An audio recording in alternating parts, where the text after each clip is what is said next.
이 10월 마지막이 되면은 꼭 교회를 다시 한번 생각해보고 또 종교 개혁에 대해서 우리 신앙을 한번 돌아보는 그런 계기가 되는 것 같습니다. 종기 개혁이라고 말을 하는 것은 잘못된 것을 회복하는 것, 바로잡고 바른 길로 가게 하는 것이 계획입니다. 개혁입니다. 신앙생활도 마찬가지로 중요한 신앙생활에서 아주 중요한 것이 있죠. 예배가 굉장히 중요하죠. 말씀 가운데 말씀을 바르게 읽고 말씀 따라 살아가는 것도 중요합니다. 이게 바로 그것을 바르게 하는 것, 예배를 바르게 하고 말씀을 따라 생활하는 이것이 바로 뭐냐? 신앙 개혁입니다. 요즘 이제 일상의 회복, 이 코로나라고 해서 이제 일상의 회복의 기간이 우리가 이제 11월 내일부터 이렇게 좀 맞이하게 된다고 그러는데 이제 우리 일상 가운데 가정에서도 또 모속으로 또 교회의 공 예배도 점점 회복되어져야 된다. 회복되어질 거라고 생각을 하고 우리는 그러한 간절한 마음으로 소원해야 되지 않을까 생각해 봅니다. 그러면서 오늘 제가 나누려고 하는 것은 특별히 요한복음에 있는 2장에 있는 말씀을 가지고 우리 나누려고 합니다.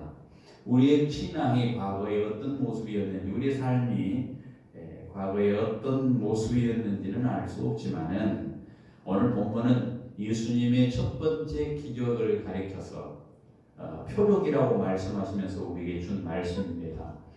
사람들은 신앙생활 하는 것도 잘 되기를 바라는 마음이 있어서 신앙생활을 하지요. 그런데 이 표적을 보면은 처음보다 나중에 잘된 그런 은혜를 여기서 묘사하고 있는 것을 우리가 보게 됩니다. 젊은 사람들은 그런 말을 하죠. 연세 있으신 분들은 젊은 분들에게 젊어서는 늘 사서도 고생을 해야 된다. 왜? 미래가 잘 보장되어진다. 젊어서 열심히 일을 하고 하면은 나중에 편안한 여생을 보낸다. 그래서 우리는 나중에 잘 된다는 보장을 생각을 하면서 열심히 수고하고 땀을 흘립니다. 우리가 나중에 잘 된다는 보장만 있다면은 조금 더 젊었을 때의 어려움을, 고통을, 고생을 다 감당할 것입니다. 그러나 우리가 인생을 살다 보면 그렇게 실제로 고생했지만, 젊어서 많이 고생했지만 나중에 잘되고 복된다라고 하는 보장은 결코 없다라는 것입니다. 젊어서 엄청 고생했는데 나중까지 계속 고생하고, 젊어서 엄청 힘들었는데 나중까지 계속해서 힘든다면 얼마나 힘들겠습니까? 우리 부모님들은 자식들을 위해서, 우리 남편은 아내를, 가정을 위해서, 또 아내는 자녀를, 남편을 위해서 헌신하면서 삽니다. 그런데 돌이켜보면 나이 연세 있으신 분들을 보면, 돌아보면 살만하면 병들, 살만하면 아프고, 살만하면 세상을 떠나게 된다. 연세 있으신 분들은 더 많이 실감하리라 생각합니다. 우린 그런 사람들을 보면서 살만하니 이 세상을 떠나오는구나, 참 지지리도 복이 없다, 이렇게 말을 합니다. 이런 인생이라면, 우리가 그런 인생이라면 얼마나 세상살이가 허무하겠는가 그런 생각을 해봅니다. 과연 하나님께서 우리 인생을 그렇게 허무한 마무리를 하려고 우리 인생을 이 세상에 보냈을까? 그렇지만은 않다라고 하는 사실입니다. 우리는 인생을 그렇게 부정적으로만 볼 수 없습니다. 허무한 인생이다, 그냥 끝이다, 죽으면 끝난다, 이것이 아니라는 것입니다. 이 세상에는 어렵게 살지만, 이 세상에 힘들게 살지만은 우리 역사를 보면은 나중에 많은 사람들에게 이 역사에 유익을 주고 성공적으로 살아가는 사람은 얼마든지 많이 있기 때문에 그렇다는 것입니다. 처음보다 우리 얼마든지 나중에 잘 될 수 있는 사람들입니다. 오늘 본문이 요한복음 2장이 바로 주님과 함께하면 처음보다 나중에 잘 되어진다라고 하는 사실을 보여주는 사건입니다. 주님께서 갈릴리 가나의 제자들과 함께 혼례가 있어서 혼인잔치에 참석을 했습니다.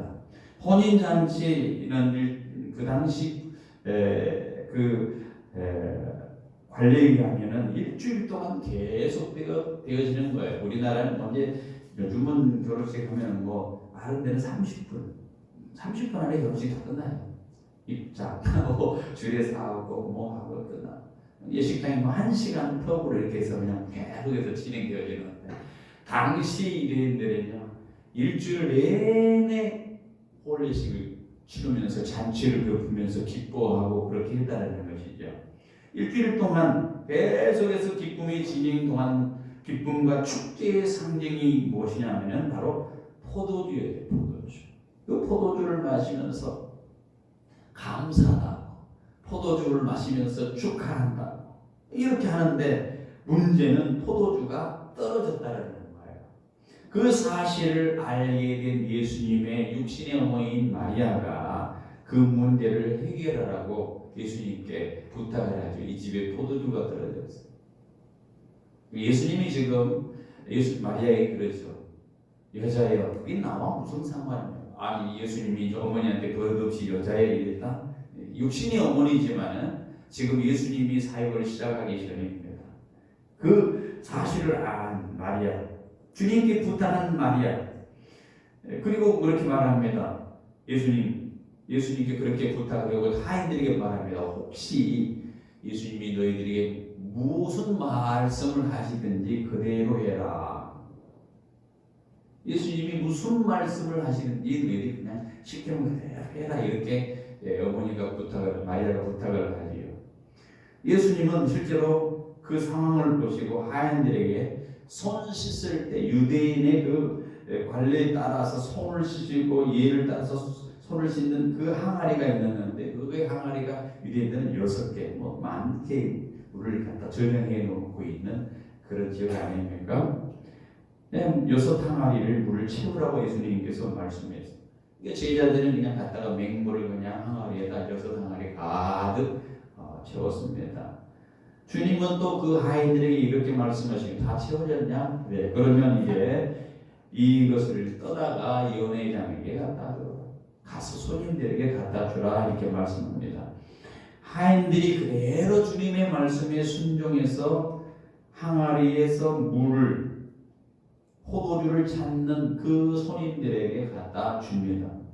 놀랍게도 그 갖다 주는 과정에서 물이 변해가지고 뭐가 되느냐? 포도주가 되었어요. 연회장은 그 포도주가 어떤 포도주인 줄 모르고 혼주에게 그렇게 말을 합니다. 사람들은 먼저 올 때 좋은 포도주를 내어주는데 이 집은 희한하네. 나중에 더 좋은 포도주를 내와. 처음에는 그냥 술 취하기 전이니까 좋은 포도주를 내다 술 어느 정도 취하고 그러면 포도를 취하면 그냥 질이 안 좋은 거. 그냥 요즘 그러죠. 원래 술집에서 그런다고 그래. 술 많이 마신 분들이 나중에 술에다 물 섞어가지고 저도 모르는데 술이 물인지 물술인지 그런 식이었다는 거예요. 그런데 이 집은 끝까지 좋은 포도주를 부었구나라고 칭찬이 자자합니다. 자, 주님이 오늘 여기서 보이는 것은 물을 변화시켜서 포도주로 만들어줬는데 처음 것보다 더 맛있게 변화시켜 주시는 것을 기록을 하고 있습니다. 이 표적을 통해서 드디어 주님이 영광을 받으신 뿐만 아니라 제자들이 예수님을 믿게 되었다라고 결론을 맺고 있습니다. 예수님이 누구인지, 예수님이 하나님이신지, 예수님이 구세주인지 드디어 믿게 되었다라고 하는 사실입니다. 여러분, 아무나 이 포도주를 만들 수 있습니까? 물론 불가능하지요. 사람으로는 도저히 불가능한데 어떻게 물을 갖다가 떠다가 줬는데 포도주로 변할 수 있느냐? 이건 사람이 할 일이 아니고 사람으로서는 도저히 못하는데 이분이야말로 하나님이 보내신 메시아다, 하나님이시다, 그렇게 믿게 되었다는 겁니다. 자, 이 포도주 비유 사건을 통해서 예수님이 메시아인 것을 그들에게 증거하셨던 첫 번째 표적이었습니다. 오늘 본문의 제자들이 이 잔치를 통해서 믿음을 갖게 된 것처럼 저와 여러분이 오늘 이 말씀을 통해서 주님이 어떤 분인가를, 그리고 주님이 어떻게 우리의 인생 나중을 더 좋은 인생으로 만드시는 분인가를 확인하고 거기에 맞는 큰 믿음의 분량에 이르는 여러분과 제가 되기를 주님의 이름으로 축복합니다. 여러분, 주님이 어떤 분입니까? 여기까지만 생각해 보면요, 주님은요 우리의 삶을 놀랍게 하시는 분입니다. 따라서 해봅시다. 주님은 우리의 삶을 놀랍게 하시는 분. 네. 여기 주님이 갈릴리 가나에서 열리는 혼인 잔치 잠석에서 기적을 일으켜 주신 것처럼 주님은 날마다 우리와 함께 계시며 삶의 가운데서 기적을 일으켜 주시는 분이라는 것을 우리가 알게 됩니다. 주님이야 우리와 함께하면 놀라운 일이 일어난다는 거예요. 주님이 나와 함께하면 놀라운 일이 일어나는 거예요. 놀라운 일이 안 일어나고 있다라고 생각을 하십니까? 눈에 보이지 아니하니까 안 일어나고 있다고 생각하지만 우리가 예수를 믿는 것 이 자체는 놀라운 일이에요. 교회에 나와서 하나님이 살아계신 것을 믿고 예배하는 것 아무나 한 일이 아닙니다. 주님이 우리 가운데 함께 하셔서 내가 그 예수님을 믿기 때문에 놀라운 일이 벌어진 것입니다. 여러분, 하나님이 우리와 함께 하시면, 주님이 우리와 함께 하시면 기적이 일어나게 되어 있습니다. 주님이 우리와 함께 하시면 놀라운 일이 일어나게 되어 있어요. 우리 주님과 함께 계셨기 때문에 포도주가 되는 기적이 일어났던 것처럼 사람의 능력으로, 사람의 힘으로 도저히 할 수 없는 일이 주님과 함께하면 일어난다. 할렐루야. 놀랍게도 누가복음 5장에 보면은 요한복음도 있고 누가복음에도 이것이 있는데 이런 기적을 하는 것을 보면서 놀랐다. 사람들이 놀랐다. 두 번이나 이렇게 말을 했습니다. 누가복음 5장 10절에 야고보와 요한도 놀랐다 기록되어 있습니다. 자, 주님께서 함께 하시면 놀라운 일이 일어난다. 이뿐이겠습니까? 주님이 함께 하면, 주님을 믿기만 하면 죄로 말미암아 비참한 사람, 영원한 저주 가운데 있는 사람, 영원한 심판에 있는 사람, 끝날 때 영원한 사망의 지옥에 들어갈 사람이 우리 모든 죄가, 지옥으로 떨어지는 모든 죄가 사해지고 천국으로 옮겨지는 놀라운 일이 일어난다는 거예요. 주님과 함께합니다. 얼마나 많은 사람이 비참한 가운데 살고 있습니까? 얼마나 많은 사람이 오늘도 인생이 이거야 허무 가운데 살아가고 있습니다. 주님을 만나지 못하면 아무리 많은 재산을 가지고 명예를 가지고 권력을 가졌다 할지라도 그 사람은 비참함이요, 그 사람은 영원한 사망이요, 그 사람은 절망의 결말을 맺게 되었어요. 그런데 주님과 함께 할 때 놀라운 일입니다. 사망에서 생명으로, 저주에서 축복으로, 비참함에서 영원한 행복으로, 지옥에서 천국으로 옮겨지는 놀라운 일이 일어난다는 것을 보여주는 메시지가 이 속에 숨어 있습니다. 오늘 여러분에게 이러한 삶의 놀라운 일이 일어나는 여러분과 제가 되기를 소원합니다. 주님은 우리의 문제를 해결해 주신 분입니다. 둘째, 여러분, 혼인잔치에 포도주가 떨어지는 건 문제죠. 큰 문제. 다른 것도 아니고 포도주가 떨어졌어요. 물론 포도주를 얼마나 준비해놨는지 모르지만 사람들이 많이 오니까 얼마나 좋은 잔치 자리입니까? 그리고 사람들이 계속해서 요구하는 데마다 채워줄 수 있는 게 얼마나 큰 잔치 자리입니까? 그런데 그 포도주가 떨어졌어요. 금방 만들 수도 없어요. 포도주를 어서 구할 수 없는 그런 상황입니다. 잔치집에서 포도주가 떨어졌다. 이 집은 정말 준비성이 없네. 이런 가문이 무슨 축복받을 가문인가? 사람들이 그렇게 생각을 하고 집안 망신 일입니다.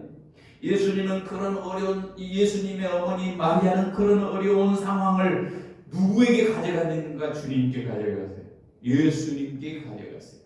마리아가 주님께 가져갔다는 것은 예수님이 메시아인 것을 인정했다는 거예요. 어떻게 자기의 육신으로 난 아들에게 예수님이 이 문제가 지금 포도주가 떨어졌는데 어떻게 하면 좋겠어요? 이렇게 가져갔겠느냐 말이죠. 뭔가 예수님은 하실 수 있는 분이라고 믿었기 때문에 가능합니다. 주님께서 지금까지 한 번도 이런 일을 이렇게 본 적이 없어요. 기적을 행해 본 적도 없고, 물로 포도주를 만들어 본 적도 없고, 이런 문제 상황을 극복해 본 적도 없는 그런 상황인데 지금 예수님의 어머니 마리아가 지금 문제를 가지고 갔습니다. 그때 뭐라고 얘기하면 아직 내 때가 안 됐는데요. 그런데 그 상황을 보고 드디어 예수님께서 첫 번째 당신이 메시아인 것을 드디어 드러내 주시는 거예요. 문제를 가지고 상황을 가지고 주님께 나아갈 때에 주님은 그 상황을 해결해 주고 문제를 해결해 주시는 분이다라는 것을 보여주고 있는 것이죠. 여러분, 우리가 살아가면 인생에 얼마나 문제들이 많습니까? 자녀들의 문제, 가정의 문제, 직장의 문제, 금전적인 문제, 경제적인 문제, 살아가면서 모든 건강의 문제, 모든 문제로 인하여 얼마나 많은 사람들이 고통을 당합니까? 산을 넘으면 또 산이 있는 것처럼, 문제가 해결되면 또 다른 문제가 가로막힌 것처럼, 강을 건너면 또 하나의 강이 있는 것처럼 우리는 문제 속에 살아갑니다. 어쩌면 인생의 문제에 인생사라 해도 과언이 아닙니다. 문제는 고통을 낳습니다. 문제로만 끝나는 것이 아닙니다. 문제는 많은 사람에게 상처를 주고, 문제는 많은 사람에게 절망을 주고, 아픔을 주고, 문제를 통해서 갈등하게 만들고 위기에 직면하게 만드는 거, 이 문제가 계속 다가옵니다. 문제가 올 때 우리는 벼랑 끝에 선 기분을 느끼게 됩니다. 그래서 문제에 맞닥뜨려서 어떤 사람은 극단적인 선택을 해버리고 맙니다. 문제는 우리를 좌절시킵니다. 문제는 우리를 피곤하게 하고요. 문제를 낙심하게 만들고요. 우리 인생에 일어나는 문제들 중에 우리의 능력으로, 우리의 손으로 할 만한 것이 없을 정도로 속수무책인 것들이 얼마나 많습니까? 하지만 모든 우주의 만물을 지으시고 우주의 모든 문제를 해결하신 능력을 가진 주님께 문제는 아무 문제가 되지 않습니다. 내게는 문제가 되지만 주님께는 문제가 안 된다. 믿으십니까? 따라서 해봅시다. 내게는 문제가 되지만 주님께는 문제가 안 됩니다. 문제에 갇힐 생각을 주님께는 문제가 되지 않아요. 그러므로 성도는 문제를 보는 눈을 바꿔야 돼요. 믿음의 눈으로 바뀌어져야 되는 거예요. 믿음 없이 보면 문제고 절망이고 낙심이고 좌절이고 고통이고 눈물이고 아픔이고 상처지만은 믿음의 눈으로 문제를 보라는 거예요. 오히려 문제가 새로운 것을 창조하는 기회가 되지 않습니까? 지금까지 문제가 없을 때는 예수님이 메시아인 것을 알지 못했고, 문제가 없을 때는 지금 물이 포도주로 변해지는 역사를 경험하지 못했는데, 문제가 딱 닥치니까 예수님께서 드디어 문제를 해결하시고, 문제를 닥치니까 그 문제를 해결하는 것을 통해서 물이 포도주가 되는 그런 기적을 보게 되지 않습니까? 믿음으로 볼 때 문제는 오히려 기회입니다. 하나님의 기적을 볼 수 있는, 문제를 해결해 주시는 주님을 확인할 수 있는 기회라는 것이죠. 여러분, 성경에 보면 빈들에서 들판인데 많은 사람들이 예수의 소문을 듣고 몰려들었습니다. 5,000여 명이 몰려들었습니다. 많은 사람들이 모였는데 먹을 것이 없어요. 해는 져갑니다. 뉘엿뉘엿 해는 서산으로 지고 있는데 저 많은 사람들이 먹을 것이 없습니다. 제자들이, 주님, 우리에게 저 많은 사람들이 있는데 어떻게 먹여줘야 될 텐데 큰일입니다. 야, 너희들이 가지고 있는 게 뭐냐? 꼬맹이가 도시락으로 싸오는 떡 5개하고 물고기 2마리 있습니다. 도시락으로 싸우는 떡 5개하고 물고기 2마리니 얼마나 작겠습니까? 떡 5개하고 물고기 2마리를 갖고 있습니까? 작은 건 아니겠습니까? 그 작은 것밖에 없다고 절망을 합니다. 그러나 주님은 그것을 가지고 축사하시고 갖다 나눠줘라. 5천여 명이 먹고 12 광주리를 거둬들였습니다. 광주리에 손을 넣고 떡을 먹으면 또 떡이 생기고, 또 떡을 나눠주면 또 생기고, 또 생기고, 또 생기고, 5천여 명이 먹고 12 광주리에 남은 기적이 일어나게 됐습니다. 주님은 늘 문제를 죄로 삼아서 기적을 일으키는 것을 성경을 얼마든지 많이 볼 수 있습니다. 그러므로 마귀가 아무리 우리를 괴롭히기 위해서 문제를 일으킨다 해도 주님께 나타나면, 주님이 도와주시면은, 주님이 함께하여 주시면은 어떤 문제도 문제가 되지 않는 줄 믿으시기 바랍니다. 주님은 문제를 풀어주시는 분이에요. 우리가 집중해야 될 것은 문제를 집중하는 것이 아니에요. 문제를 해결해 주신 그 주님을 집중해야 돼요. 문제를 묵상하는 거 아니에요. 주님을 묵상할 필요가 있다는 것입니다. 우리는 문제 해결할 수 있는 주님을 바라봐야 돼요. 문제를 바라볼 이유가 없어요.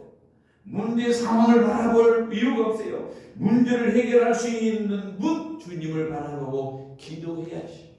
주님, 내게 문제가 있습니다. 내가 상황이 이렇습니다. 내 형편이 이렇습니다. 주님 해결해 주십시오.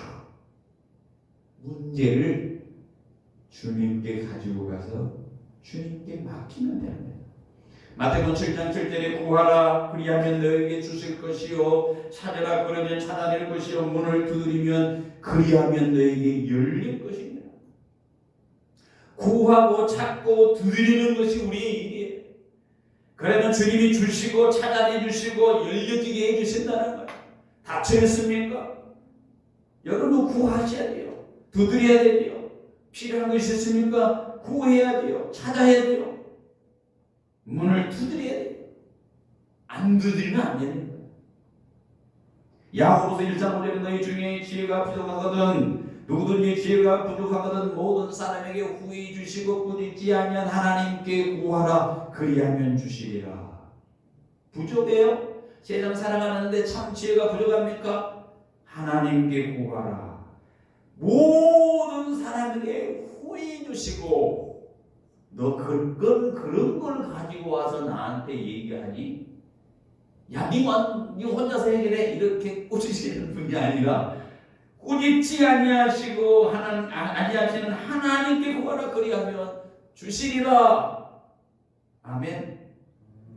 제가 얘기한 거면 못 믿지만 성경이 얘기한 거예요. 그리스도인은 문제를 주님께 나아가야 됩니다. 그러면 모든 문제의 해결되시는 주님께서 풀어주시는 하나님. 주님께서 풀어주지 않냐면 문제를 가진 주님께서 풀어주시든지 아니면 문제를 가진 나를 변화시키든지 어찌든지 하나님께서 하실 것이라는 거예요. 나를 변화시켜서 그 문제를 풀게 하든지 아니면 진짜 주님이 풀으시든지 해주실 거라는 거예요. 시편 37편 5절에 보니까 너의 길을 여호와께 맡기라. 저를 의지하면 저가 이루시고 맡기는 거예요. 주님이 이루신다. 베드로전서 5장 7절에서 내 염려를 주께 맡겨버리라. 이는 저가 너를 권고하시며 맡겨버리라. 던지는 거예요. 문제를 주님께 던지는 거예요.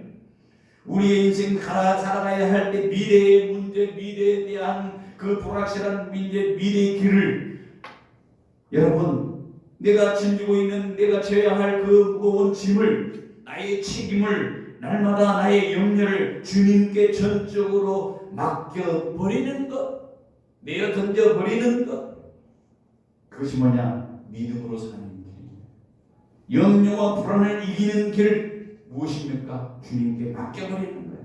우리의 삶을 주님께 맡기는 거 이게 필요해요. 여러분과 제가 우리의 삶을 주님께 맡기십시다.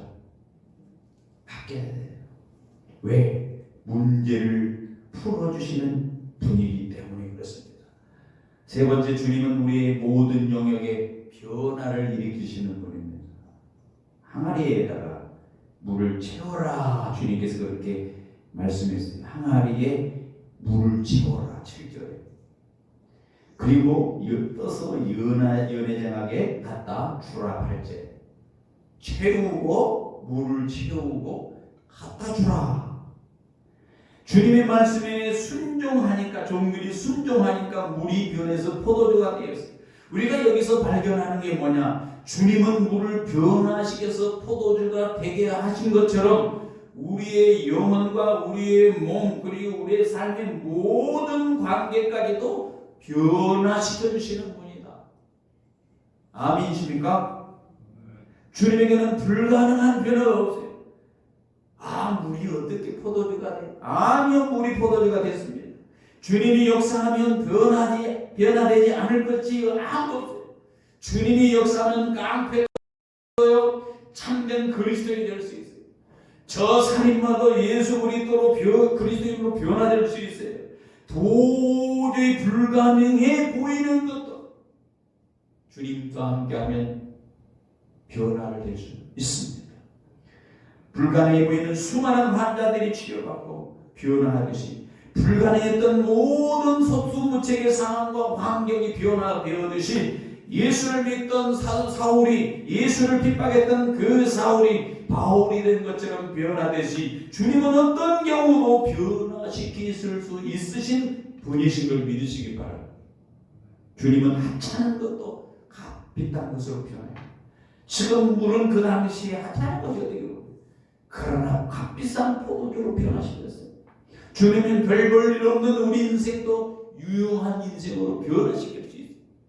주님은 맛이 없는 우리의 삶을 맛있는 인생으로 변화시킬 수 있는 분이에요. 우리가 모든 영역에 주님을 의지하고 주님께 맡기면 모든 영역에서 우리를 변화시켜요. 가정도 변화시켰어요. 일직장도 변화시켜주고 우리의 삶도 변화시켜요. 맛없는 무미건조한 우리 인생도 변화시켜 주시는 분. 맹물 같은 우리 인생도 달콤한 포도주로 변화시키는, 보람이 없고 의미 없어 보이는 우리의 삶도 기쁨이고 즐거운 삶으로 변화시키는 것. 여기서 포도주는요, 기쁨과 은혜의 상징이에요. 물이 쓸모없고 보람없고 별 맛도 없는 것 같은 그런 것이 은혜로, 포도주로 변하듯이 은혜와 기쁨으로 변화시켜준 것처럼 주님은 우리를 변화시켜 주시는 거예요. 할렐루야. 예수님 우리의 삶의 은혜와 기쁨을 채워주실 뿐만 아니라 무의미하고 쓸모없는 들의 아무 필요 없는 것 같은 그런 존재같지만은 주님이 우리를 쓸모있는 것으로, 의미 있는 것으로 변화시킬 수 있는 분이라. 마지막으로 주님은 지금보다 나중을 좋게 만드십니다. 믿으십니까? 10절에 보니까 연회장에게 신랑이 뭐라고 했습니까? 사람마다 먼저 좋은 포도주를 내고 취한 후에는 낮은 것을 내고는 그대는 지금까지 좋은 것을 냈다. 처음에는 낮은 것, 안 좋은 거 냈는데, 좋은 거 내고 나중에는 안 좋은 거 냈는데, 이건 어떠냐? 이 집은 참 이상하다. 처음부터 나중에 더 좋은 걸 주셨다. 예수님이 처음보다 나중을 좋게 만드시는 분이라는 거예요. 예수를 믿으면 처음보다 나중이 좋아져요. 여러분의 삶 가운데 예수를 믿는데 처음보다 나중이 안 좋아지고 있어요. 그럼 뭐가 있습니까? 문제가 있어요. 내 신앙에 문제가 있든지 문제가 있는 거지. 예수님은 좋게 하시는 분이지 나쁘게 하시는 분이 아니에요. 예수를 믿으면 점점 좋아져야 돼. 예수를 믿으니 점점 안 좋아졌다. 잘못 믿는 거. 예수를 믿으면서 반드시 좋아진다. 예수님을 믿음으로 여러분의 삶이 지금보다 여러분의 미래가 훨씬 좋아진다. 이게 성경이에요. 그 대표적인 예가 다윗 아닙니까? 그 대표적인 예가 요셉. 다윗 같은 인생은 어떻습니까? 사무엘하 5장 10절에 보니까 만군의 하나님 여호와께서 함께 계시니 다윗이 점점 강성하여지니라.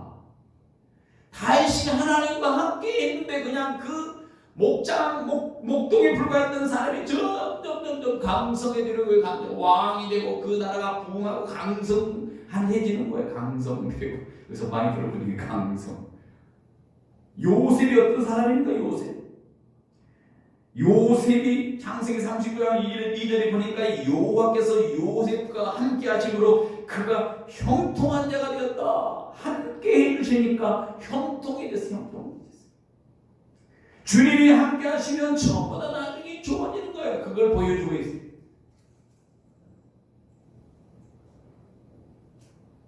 어떻게 좋아지느냐?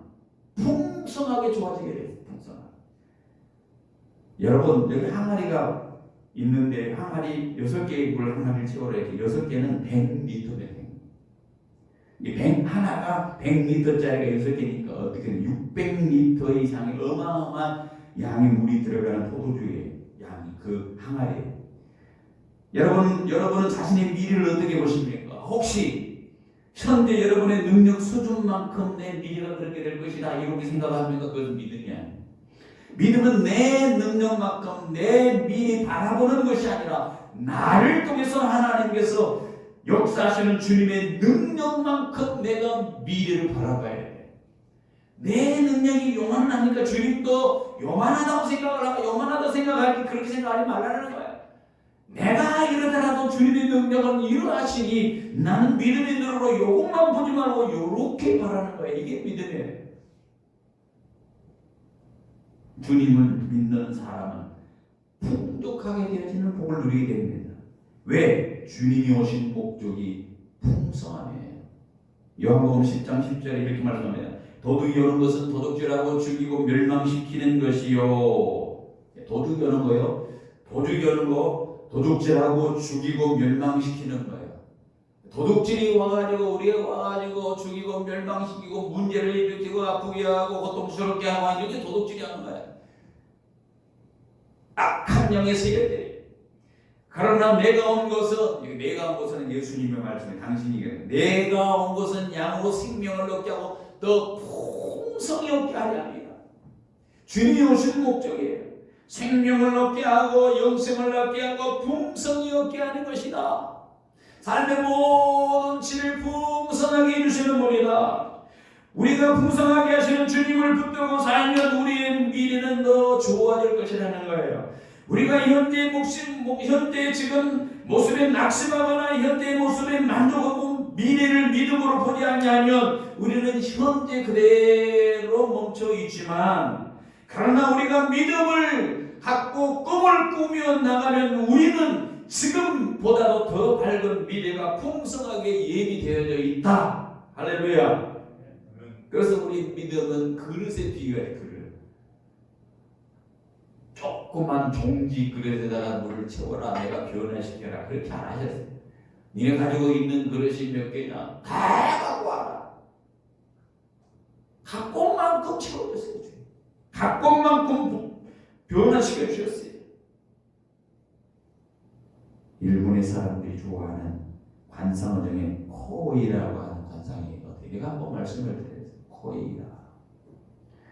그 잉어가 있는데요. 이 잉어를 조그마한 이 수족 어항에다 놓으면요 5에서 8cm밖에 안 자라네. 이렇게밖에 안 자라. 조그마한 어항에. 근데 이거를 갖다가 수족관에 넣으면요 15cm에서 25cm 자라는 거예요. 수족관에. 이 수족관에 넣어? 이거 또 더 큰 강물에 넣으니까 이렇게 자라는 것이 90cm에서 125cm까지 자라요. 아니 조그만 거예요. 조그만 거 어항에 넣으니까 5cm, 8cm 그 다음에 수족관에 넣으니까 15cm, 25cm 큰 강에다가 던져서 키우니까 90cm, 125cm 자라요. 똑같은 잉어인데 작은 어항에 넣으면 8cm밖에 못 넣어요. 강에 넣으면 1m 이상이 자라요. 사람도 마찬가지입니다. 똑같은 사람이지만 기대감이 크고 꿈이 크고 믿음이 큰 사람은 풍성하게 주시는 주님의 그 능력이 되어 풍성하게 누리지만은 미래가 크게 보이지만은 조그맣게 믿음 사용하지 못하면 거기서 이렇게 반죽반죽하고 그냥 거기서 인생을 끝난다는 거예요.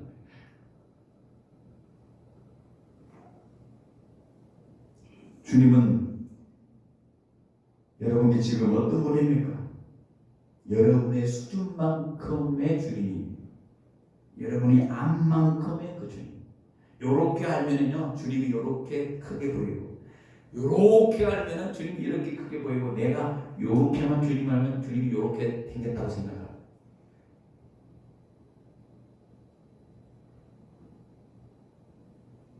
주님은 우리의 풍성하게 하시는 분, 그것을 위해 주님이 오셨다고 말씀하셨어요. 결론을 맺습니다. 주님이 오늘 이 포도주 물로 포도주 만드는 이 표적을 통해서 주님은 우리의 삶을 놀랍게 하시는 분입니다. 우리의 문제가 척척한데 문제를 해결해 주시는 분, 우리를 변화시키되 우리를 좋게 하시고 처음보다 나중에 더 좋게 만드시고 우리를 풍성하게 하기 위해서 오신 그 주님, 그 주님을 우리가 어떻게 믿게 되느냐? 오늘 본문에 하나님의 아들로, 그 다음에 인류의 구주로 믿어야 된다. 오늘 그래서 이 물로 포도주를 만드신 이 가나의 혼인 사건의 메시지는 예수님을 메시아로 믿어라. 세상에 많은 종교들이 있죠. 부처를 믿어야 된다, 그걸 믿어야 된다, 석가모니 믿어야 된다, 남정원한계경 믿어야 된다, 뭐 믿어야 된다 말을 하는데 예수를 메시아, 인천하 인간에게 다른 이름을 주신 적이 없다고 말씀하시면서 예수를 믿으라고 했는데 지금 이 제자들이 그걸 모르고 있어요. 많은 무리들이 모르고 있으니까 예수님께서 이 기적을 통해서, 이 기록을 통해서 물이 포도주로 변화하는 이 역사를 통해서 보여주는 주니까 저들이 뭐라냐, 그때 믿었다. 그 마지막에 벌써 11절에 마지막 부분, 제자들이 그를 믿으니라. 믿었다니. 오늘 종교개혁 504주년, 교회의 설립 15주년 맞이한 우리 모두에게 주님이 크신 하나님으로 구세주로 믿어지는 기적이 있어서 여러분 삶 가운데 변화가 일어나고 문제가 해결되고 잘 되어지고 나중에 잘 되어지고 풍성하게 잘 되어지는 기적을 지원하는 여러분과 제가 되기를 주님의 이름으로